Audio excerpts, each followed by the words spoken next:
This is actually a decisive moment for a lot of women in Afghanistan.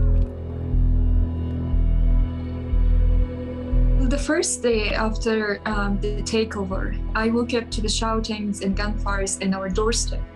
And there were thieves who were calling themselves Mujahideen as part of Taliban, and they were trying to steal cars and belongings of people. The last few days, they have been quite chaotic and quite unpredictable for a lot of people. 22-year-old Aisha Khurram was in the final semester of her international relations degree at Kabul University when the Taliban took over the capital city of Afghanistan on August 15th. Khurram was an Afghan Youth Representative to the UN in 2019.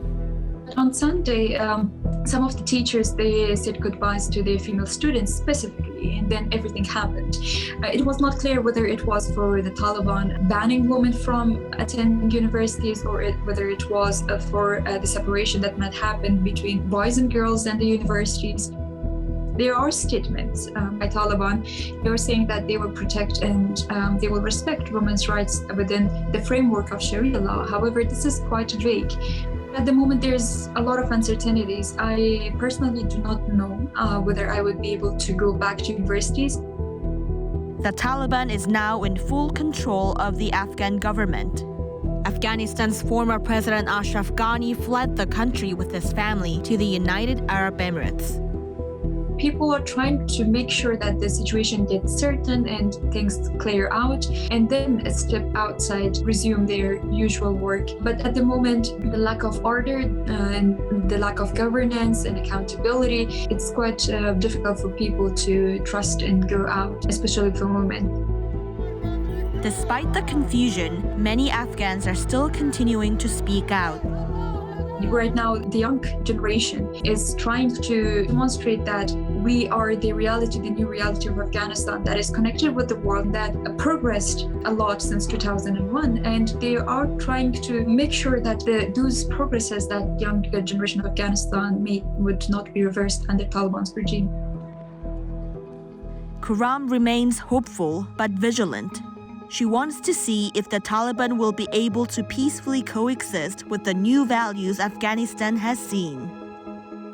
This is actually a decisive moment for a lot of women in Afghanistan, especially the young girls who did not experience Taliban's regime in the 1990s, and those women who are hoping to continue their education, to continue their presence in the society. We are trying right now to make sure their voices are heard and that Taliban would accommodate them in any future government and respect their rights in freedom.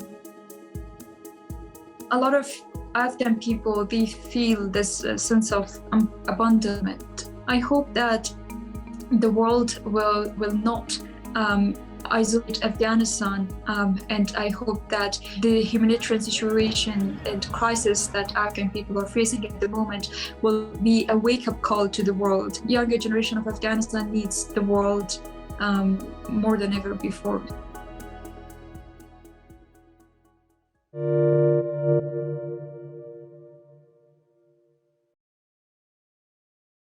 Thanks for watching Bloomberg Quick Take Now. Subscribe to our channel to see the biggest stories the moment they happen from around the world.